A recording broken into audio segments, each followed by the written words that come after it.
അടിയന്തരാവസ്ഥ കാലത്ത് കൊടുവായൂർ ഗവൺമെന്റ് ഹൈസ്കൂളിലെ 19 വിദ്യാർത്ഥികളെ അറസ്റ്റ് ചെയ്ത് ജയിലിൽ അടച്ച സംഭവത്തിന് ഓഗസ്റ്റ് 6-ന് 50 വർഷം തികഞ്ഞു. അരനൂറ്റാണ്ട് മുമ്പ് നടന്ന അറസ്റ്റും പോലീസ് ലോക്കപ്പും ജയിൽവാസവും ഓർമ്മിച്ച് അവർ ഒത്തുചേർന്നു. അരനൂറ്റാണ്ടുകാലം മുൻപ് നടന്ന കൊടിയ മർദ്ദനവും പട്ടിണിക്കിട്ടതും അന്നത്തെ വിദ്യാർത്ഥികളായ ഇന്ന് 60 പിന്നിട്ടവരുടെ മനസ്സിൽ കറുത്ത ഓർമ്മകളായി നിൽക്കുന്നു. സ്കൂളിലെ 8, 9, 10 ക്ലാസുകളിലെ 15 വയസ്സിൽ താഴെയുള്ള 19 വിദ്യാർത്ഥികളെയാണ് അറസ്റ്റ് ചെയ്തത്. സംസ്ഥാനത്ത് മറ്റ് സ്ഥലങ്ങളിൽ വിദ്യാർത്ഥികളെ അറസ്റ്റ് ചെയ്ത് ജുവനൈൽ ഹോമിലേക്ക് അയച്ചപ്പോൾ കൊടുവായൂരിലെ വിദ്യാർത്ഥികളെ ഒരു ദിവസം പുതുനഗരം പോലീസ് സ്റ്റേഷൻ ലോക്കപ്പിലാക്കി. വെള്ളം പോലും കൊടുക്കാതെ മർദ്ദിച്ചു. പിന്നീട് 21 ദിവസം പാലക്കാട് സബ് ജയിലിൽ അടച്ചു.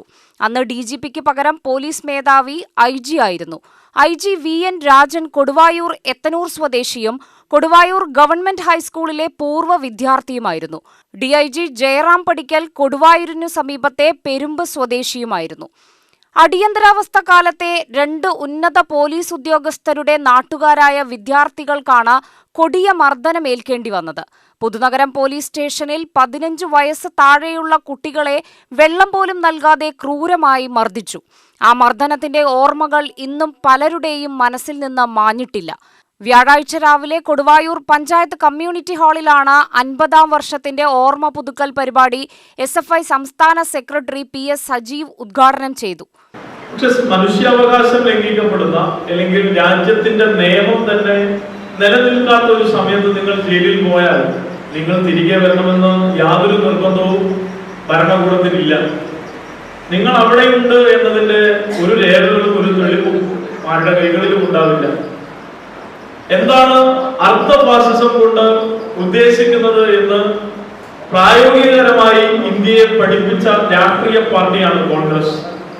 ആ രാഷ്ട്രീയ പാർട്ടി പ്രായഭേദമന്യേ ലിംഗഭേദമന്യേ ഏത് മനുഷ്യരിലും ഇത് പ്രയോഗിക്കാം എന്ന് തെളിയിച്ചിട്ടുണ്ട്. എന്തായിരിക്കും ഫാസിസത്തിന്റെ കാലത്ത് മനുഷ്യരുടെ ഗതി എന്ന് ചോദിച്ചാൽ, ഇന്ന് ഇന്ത്യ ഭരിക്കുന്ന സംഘപരിവാറും അവർ മുന്നോട്ട് വെക്കുന്ന പ്രത്യയശാസ്ത്രവും അവർ ഉദ്ദേശിക്കുന്ന തലത്തിൽ ഈ രാജ്യത്ത് പൂർണ്ണാധികാര വാഴ്ചയിലേക്ക് എത്തിയാൽ അന്ന് കോൺഗ്രസ് 19 വിദ്യാർത്ഥികളെയാണ് ജയിലിൽ ഇട്ടതെങ്കിൽ സമരം ചെയ്തു. SFI സജീവമാണ് എന്ന ഒറ്റ കാരണം കൊണ്ടാണ് 19 പേരെ ജയിലിലിട്ടത്.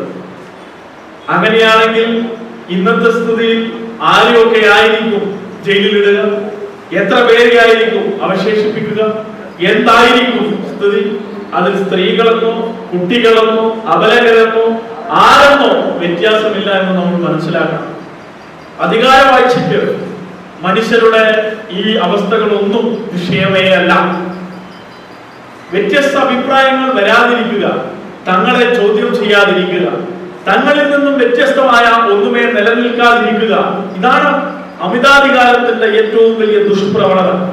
ആ ദുഷ്പ്രവണതയിൽ നമുക്ക് എടുത്തു കാണാൻ കഴിയുന്ന ഇന്ത്യൻ ചരിത്രത്തിലെ ഏറ്റവും കറുത്ത അധ്യായമാണ് അടിയന്തരാവസ്ഥ. SFI ജില്ലാ സെക്രട്ടറി PV അഭിഷേക് അധ്യക്ഷനായി. K Ramadharan, M Rajan, A Arumukhan, M ചന്ദ്രൻ, നാരായണൻ വാഴക്കോട് എന്നിവർ പ്രസംഗിച്ചു. UTV news, Palakkad.